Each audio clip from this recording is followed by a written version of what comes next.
Why would anyone carry gear they rarely use? One of the core ideas in ultralight backpacking is don't pack your fears, meaning don't carry things just for unlikely worst case scenarios. So what makes these items different? Hi guys, I'm Dan from ShastaBubba Adventures, and today I want to walk you through 8 pieces of gear I carry on every trip, almost never use, and why I still think they've earned their place in my pack. Now these aren't the obvious safety items, so I'm not going to be talking about bear spray or repair kits, just the small, quiet pieces of gear that earn their keep on the rare occasion when they do get used. First up is my balaclava from Patagonia. I'll confess right off the bat that if there's one item in my pack that I'm emotionally attached to, it would be this. Mainly because of just having a huge benefit to weight ratio. At just 1 ounce, it adds a surprising amount of warmth. On most trips, I don't need it because the hood of my puffy and the fleece beanie are enough. But if it's an unexpectedly cold night, covering the face and neck can make all the difference. And I find it's more comfortable to sleep in than the fleece hat. One time, it really proved its value was on a late season trip in Glacier National Park. I was walking an 8,000-foot ridge with roughly 50-mile-an-hour winds, and the capilene blocked the wind while letting the moisture escape, so I didn't end up with a sweaty head, which would have been dangerously cold in those conditions. I think I've carried this balaclava for over 25 years. It shows no real signs of wear, and it can be worn either full face, under the chin, or as a neck gaiter. It's rarely used, but when conditions line up, it's incredibly effective for the weight. Next is a fire starter. This one is from a company called Light My Fire, and I'll put links to all this stuff in the description. I'll also put a link to one made by SOL or Sol that includes a magnesium strip for a little extra functionality. Now, I carry Bic lighters like everyone else does, and those are fairly robust, but they can fail, especially if they get damp. So, for example, if I'm crossing a river, trip, and take a dunk so the whole pack goes under, chances are pretty good my lighter won't work right away, and that's an occasion when I'm going to want a fire right away. So for me, it's worth carrying this 1 ounce of prevention. By the way, it's a great idea to practice starting fires with these when it isn't a crisis because they can be a little tricky to use. One quick tip, rather than shaving away like you were whittling a stick, it works better to use the thumbs together to push forward while applying downward pressure. It's like using the left thumb as a fulcrum and the right thumb moves forward and rotates slightly. Give it a try. The next 2 items kind of go together. They are mini beaners and 50 feet of line. These are great things to have on hand for gear repair or if you encounter unusual situations. I guess they kind of go together in my mind, partly because one of the times when I did use both of them was on a trip where I unexpectedly had to set up my shelter on a rock slab.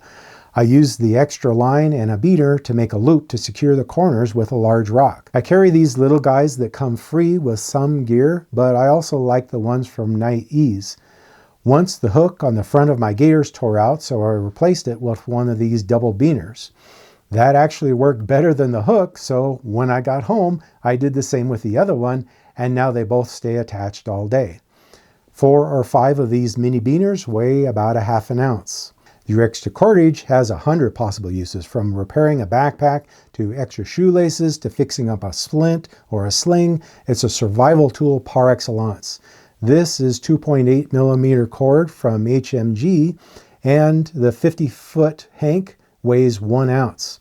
But I should also mention Lawson Equipment as the absolute best source of cordage. They make some stuff called iron wire that is absolutely amazingly strong and has reflective tape woven in, which makes a fantastic upgrade to the guy lines on any shelter. Halfway through the list here, and I'm genuinely curious what rarely used gear you've decided is worth carrying.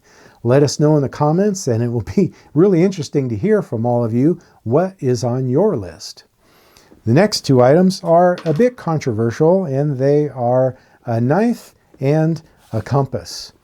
Now, both of these used to be on everyone's list of the 10 essentials. However, the ultralight community has really explored the limits of how much anyone really needs a knife. I've been on many trips, in fact most of my trips, when I never use the knife, so it's really tempting to just reduce it to a razor blade or even eliminate it entirely. I've experimented with that, but ultimately have come back to carrying a simple Swiss Army knife, and here's my reasoning. Even though I rarely use it, there are very few tools that are more valuable in a survival situation than a knife. For everything from making a fire to rigging up a shelter, if there was one tool you could choose to have for survival, but is still light enough to be considered ultralight, it would probably be a knife. And in that context, it's important to have a knife with enough of a blade to actually work for things like batoning kindling or prying bark off a cedar tree for tinder. The classic Swiss Army knife at 3/4 of an ounce is probably the best way to go for the benefit of the mini scissors, but there are many other options out there. Next is the compass. Now be honest, when was the last time you actually used any compass, much less an old school analog one? These days, with digital maps on phones and GPS, it might be hard to imagine a situation where you would. I've gone back and forth with mine. I really like it and feel that I should be carrying one, but haven't for the last several years and never missed it. The reason I'm putting it back in my pack is this. Electronics fail in the wilderness. That's just a given.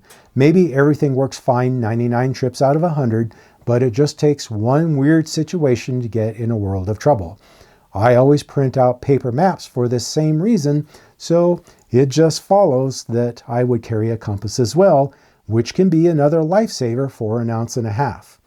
So maybe you're in a fog that's so thick there's no way to tell direction, or you could be in overgrown woods with no clear vision of the surrounding terrain to guide you. A compass is a simple tool that could prevent someone from walking off a cliff or hiking in circles in a snowstorm until exhausted.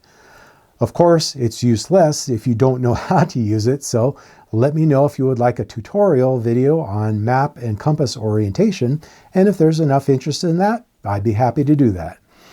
As I'm going through this list, I'm struck by the fact that most of these items weigh right around 1 ounce and carry with them potential life-saving consequences. And that is certainly true for the final 2 items, both of which are additions to my first aid kit. Now, I've avoided talking about the first aid kit in this video because it's just too obvious an answer to the question of what gear you carry but never use. However, a couple of years back, I attended a wilderness first aid training that convinced me to add these 2 first aid items to my pack. First is a SAM splint. Now, I always figured a splint would be easy to make out of a couple of sticks or a trekking pole, but the instructor explained that it's actually much harder than people expect to make a splint that is both solid and relatively comfortable. If you're dealing with a broken bone, it is super important that the splint is firmly fixed and doesn't move around. At 4¼ ounces, this aluminum splint is the only gear item on this list that is well more than 1 ounce. But at 36 inches long, it works great for virtually any situation where it might be needed. It comes rolled up, but it's easy to shape, so I just folded it like this to fit better in the bottom of the pack. The second item added to my first aid kit as a result of that training is a blood clotting sponge. Now, if you had a catastrophic wound that was a real gusher, this provides some hope of stopping the bleeding, weighs just 1 ounce, and it packs up small as well, so it gives me some peace of mind knowing it's there. Most trips, this gear just sits in my pack, and honestly, I'm okay with that. Okay, thanks for subscribing. I really appreciate it. I'll see you next time. Take care.